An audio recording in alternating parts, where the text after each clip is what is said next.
to send a very strong message that India has a zero tolerance against terrorism.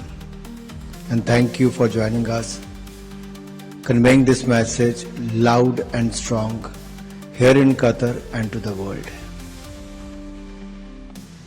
Pahalgam में जो हुआ वो दुखद भी था, दर्दनाक भी था, जिसकी कोई कल्पना नहीं कर सकता, उससे परे था।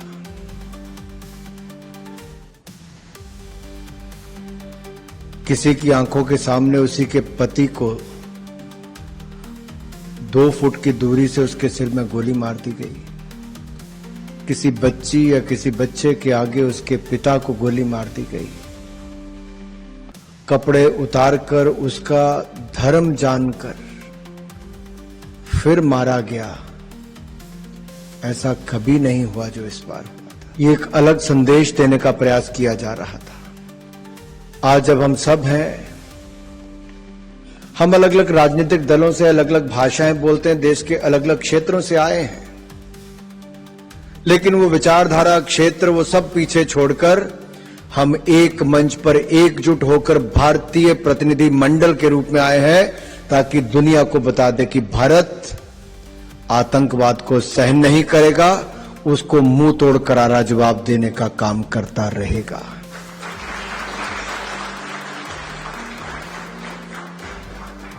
पहलगाम की घटना के बाद भी द रेजिस्टेंस फ्रंट, जो लश्कर तौयबा का फ्रंट है, पाकिस्तान में जिन्होंने ट्रेनिंग ली, वहां से हथियार लिए, वहां से हैंडलिंग हुई और भारत में आकर लोगों को मारा, उन्हें माना कि इस हमले के पीछे वो।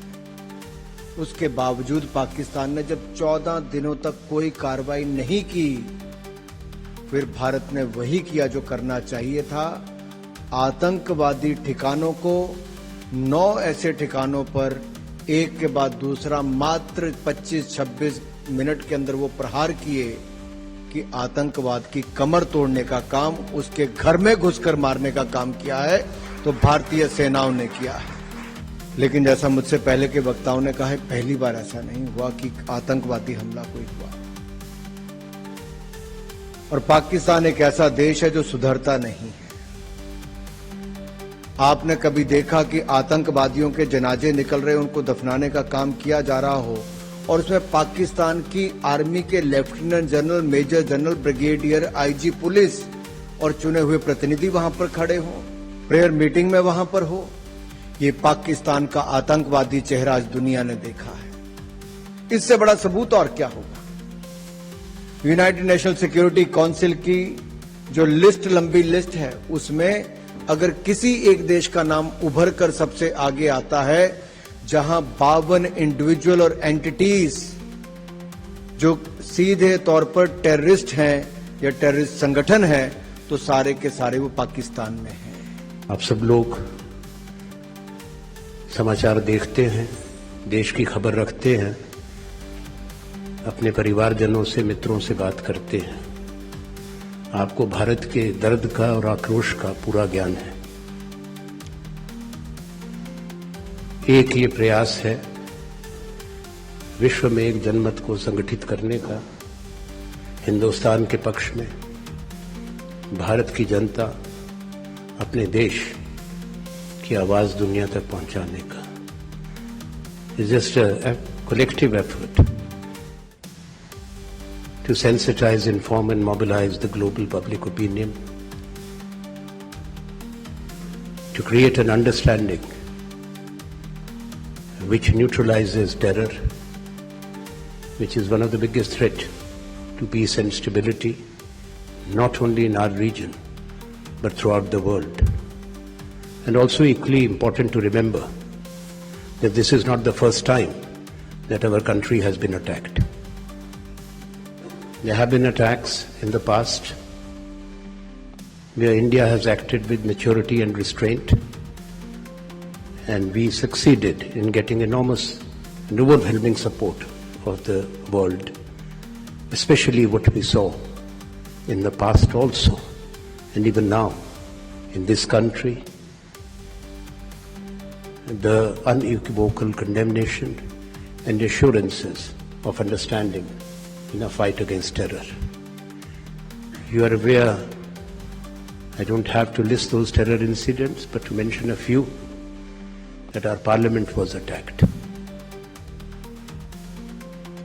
in 2000. We had the Chitti Singhpura attack, where the Sikh community members were targeted and killed. We had the Mumbai terror attack, which killed 167 people. And that's why it took years and years. Pakistan's denial notwithstanding, our intelligence agencies, our security agencies tracked everything, pieced together the conspiracy. And that's why you have today, it didn't happen overnight. This Rana, Jabur Rana, who has been extradited by America, Headley, who has been prosecuted. But this time, again the same story of denial.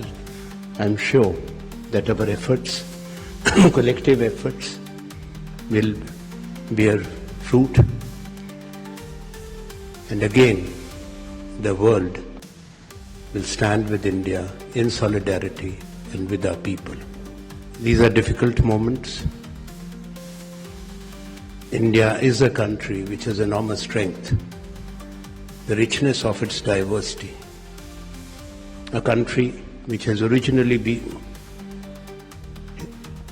since millennia, the melting pot of civilizations and cultures, where all major religions of the world live together.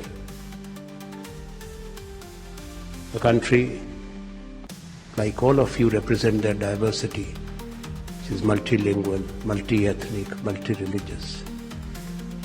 ये विविधता में एकता भारत की शक्ति है, और प्रजातंत्र की शक्ति भी विविधता में है, जो देश का प्रतीक बनती है। अलग अलग सोच विचार एक मिलते हैं राष्ट्र निर्माण में, और इसीलिए हम सब यहाँ पर एक हैं। देश के लिए आवाज एक उठ रही है, चाहे कोई भी राजनीतिक दल है। जब देश पर चुनौती आती है, हिंदुस्तान एक साथ खड़ा होता है।